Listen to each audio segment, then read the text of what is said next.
how do you research and prepare for such a serious and large task of explaining one of the three persons of God? I mean, it couldn't get any more serious.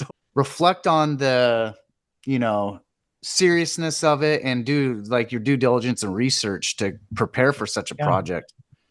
Yeah, I mean, the first thing I'd say is prayer. I try regularly when I write on anything to pray and to say, Lord, help me to be faithful to the scriptures, help me to see Christ's glory, Mm. take away the sin that clouds my mind and my eyes, and help me to faithfully trace the lines of divine revelation so that I'm accurately representing what it is that I see and read in the pages of Holy Scripture.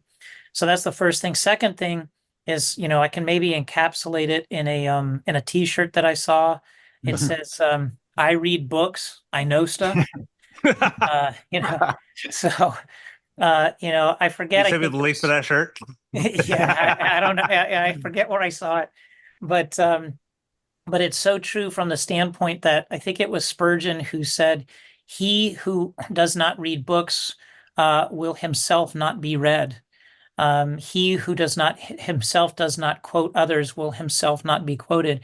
And so Mm. it's not simply out of a desire to be read or to be quoted, but rather, again, as Lewis said, in his On the Reading of Old Books, we need to sit at the feet of the great minds of the church and let Mhm. the fresh breeze of the centuries gone by blow through our minds to remind us of things that we have forgotten.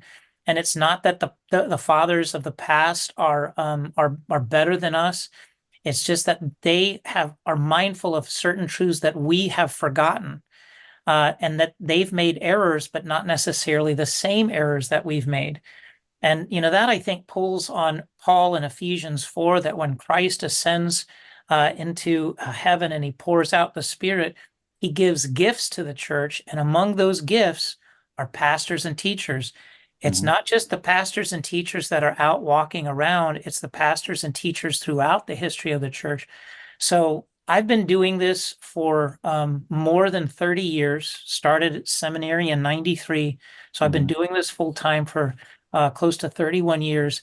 And, I mean, I jokingly say I read books, I know stuff. Mhm. After a while, it begins to stick. That's true. And then I've been teaching, seminary for about 23 years, almost 25. I've been ordained for more than 25 years. And I started doing seminary classes within my second year of ministry. And so I've been doing it. So in one sense, this was an easy book for me to write because I've been doing it for 30 years. Yeah. Yeah. But that's not to say that I hadn't been doing research. I've been doing research for a long time. Yeah. And so it's ultimately, I liken writing a book like this, especially when you're confined. I liken it unto being the director of a symphony. Mhm. You kind of have to conduct, and you have to pick on the right instruments to play at the right time, when to let scripture speak, when to call upon this person to testify, when to bring in an illustration. And it's a Mm. challenge in that sense. And so I don't know, the more practice you get, the better you get, hopefully. As John Calvin would say, hopefully I'm lucky enough to get better. But yeah, hopefully with practice, it gets better. So that's why at the end of the day, if you want to write, you have to read A lot. Yep. Yeah. a lot. And then the other thing I say is you have to come up with an indexing system. Whatever way that you can figure out how to annotate and then find the information again when you're looking for it. Mm. I have notebooks, I have outlines, I even started a new one, which I don't, it's off camera here, but I've got Mm. a bamboo box from Levinger. There's no link because I'm not being sponsored by Levinger. I wish I was. Uh, but everything in their catalog's so expensive.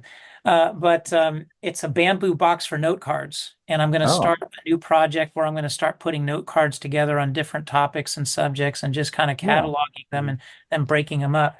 But, whatever system works for you so that you don't lose the information.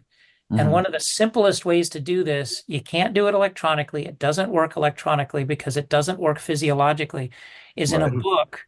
You write physical notes into a book, you highlight, Mhm. you interact, you dialogue with the book. I It agree. doesn't Yeah. doesn't work as well digitally. It can work somewhat, but not as well as in a physical book. So, Well, that's part of the thing is that, people have asked me regularly, when are you going to write your systematic theology? And I'm like, I don't know. I'm still waiting. I feel like I don't know enough yet. Mhm. And I feel like I'm building the pieces, the building blocks. I'm assembling them so that maybe, God willing, if God gives me life and energy, maybe in the next 10 to 15 years, I'll start writing it. That's not to say that I haven't worked on it per se, as I'm gathering the material, but Yeah. I feel like there's just so much to study and to try to capture. It was Machen who said, you have to study the history of doctrine in order to make a long-lasting contribution to the field. And so I don't want to simply be somebody that's, a Me Too guy where I'm just like, oh, yeah, I'm saying the exact same thing that everybody else has said. I mm, don't want to be novel, but I don't mm, want to just, you know, Repeat. repeat. So I want to try to say what can I do to study, learn, and gather in from the teaching of great theologians throughout the history of the church to bring things to light that have been forgotten